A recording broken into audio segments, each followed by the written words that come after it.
구리시 한 어린이집 원장이 구리시 건축가와 인허가 문제를 놓고 1년여 다투다 문제가 해결되지 않자 결국 공무원들을 상대로 소송을 제기했습니다.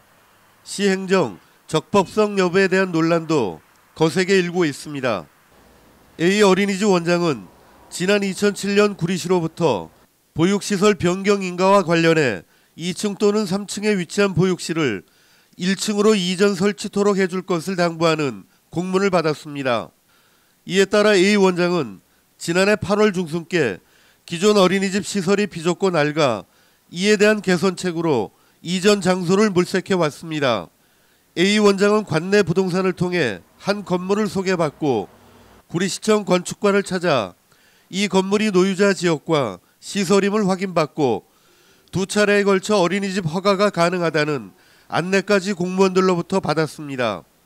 이 같은 시청의 안내를 받은 A 원장은 지난해 9월 초 필요한 서류들을 구비해 새로운 건물주와 임대차 계약을 체결했습니다. 그리고 지난해 10월에 중도금과 잔금을 치르고 적지 않은 비용을 들여 어린이집 인테리어 공사까지 모두 마쳤습니다. 상식적으로 생각해보세요.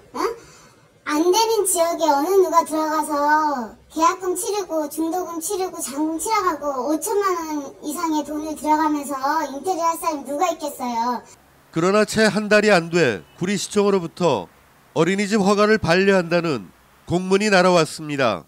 공문의 내용은 한 필진에 불법 건축물이 있으면 안 된다는 것으로 어린이집 건물 옆 건물주 식당 건물이 불법인 상태에서 통로에 홀을 만들고 시 부지인 자리에 컨테이너를 세워 식당 부엌으로 사용함에 따라 어린이집이 합법임에도 불구 인허가를 반려한다는 내용이었습니다.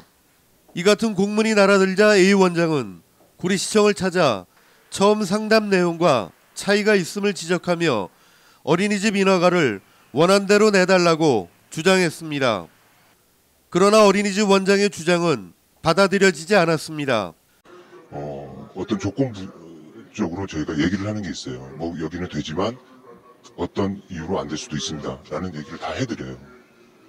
어린이집 원장은 공무원들이 말을 계속 바꾸며 문제의 핵심을 비껴가고 있다면서 법원에 호소할 수밖에 없었다고 말했습니다.